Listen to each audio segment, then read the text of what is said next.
It's pretty easy now to just glance at a screen and know the time, isn't it? We sort of take it for granted. We absolutely do. But have you ever stopped to think about how people manage time before all this tech? Well, that's exactly what we're diving into today. We're looking at ancient timekeeping, some really ingenious methods folks used way before digital clocks. Okay. Yeah, the sources we've looked at, they show this incredible journey of observation and, well, invention. Ingenious sounds right. I mean, where did they even start? Yeah. Seems obvious now, maybe, but nature must have been the first clock. Exactly that. Nature was the baseline. Think about the sunrise, sunset. That basic rhythm dictated everything. Right, when to hunt or gather, when to rest. Absolutely. It's fundamental, aligning daily life with daylight. And the moon, that wasn't just for nighttime, was it? It played a bigger role. Oh, definitely. The moon cycle, the phases, that's roughly a month. It was like humanity's first real calendar for tracking longer stretches of time. Like a natural monthly planner. Kind of, yeah. And then you add the seasons on top of that. Crucial for agriculture, planting, harvesting. Yeah, talk about timekeeping with high stakes, if you get that wrong. Exactly.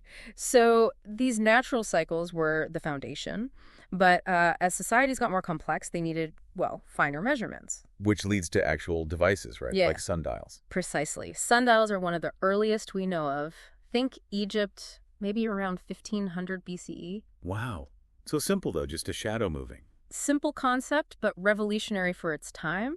Suddenly you could structure daytime beyond just morning and afternoon. How did it work exactly? Just a stick in the ground? Basically, yeah. Or an obelisk. Yeah. The length and angle of the shadow change as the sun moves. Mark those positions and you've got segments of the day. Okay. But what about cloudy days? Or, night? Ah, good point. That's where water clocks or clepsydras came in. Developed in places like Babylon, Egypt, China. What clocks? How do they manage that? They used a steady drip of water. Imagine water flowing from one container into another marked one. The rise in water level shows how much time has passed. The tricky part, the real engineering challenge, was getting that water flow consistent. Right, because if it drips faster or slower. Your timing's off. But get it right, and you've got timekeeping indoors, overnight, cloudy days, a huge leap. So, beyond sun and water, I feel like I've heard of other things. Sand timers. Absolutely. Hourglasses using sand, very handy, portable for shorter durations. Like boiling an egg, maybe? Perhaps, or timing a speech. Then there were candle clocks, too. Candles? How? They burned at a relatively steady rate, so you could mark the candle, and as it burned down, it showed time passing. Huh, clever.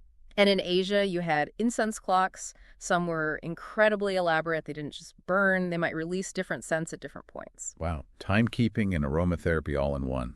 Sort of, yeah. Blending function and maybe even ritual. It's amazing seeing the different approaches. You mentioned breakthroughs in specific civilizations. Yes, definitely.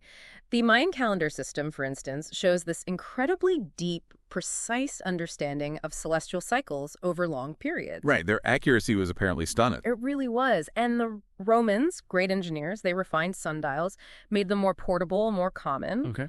Then in China, they built these amazing astronomical clock towers, huge structures designed for observing the stars and measuring time with, well, even greater accuracy. So looking across all these methods, sun, water, sand, stars, what's the common thread? What made it all work?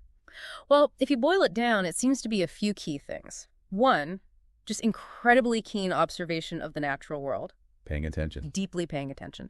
Two, human ingenuity, figuring out how to translate those observations into tools. Mm-hmm. And maybe three, a different kind of patience, a different relationship with time's flow than perhaps we have today.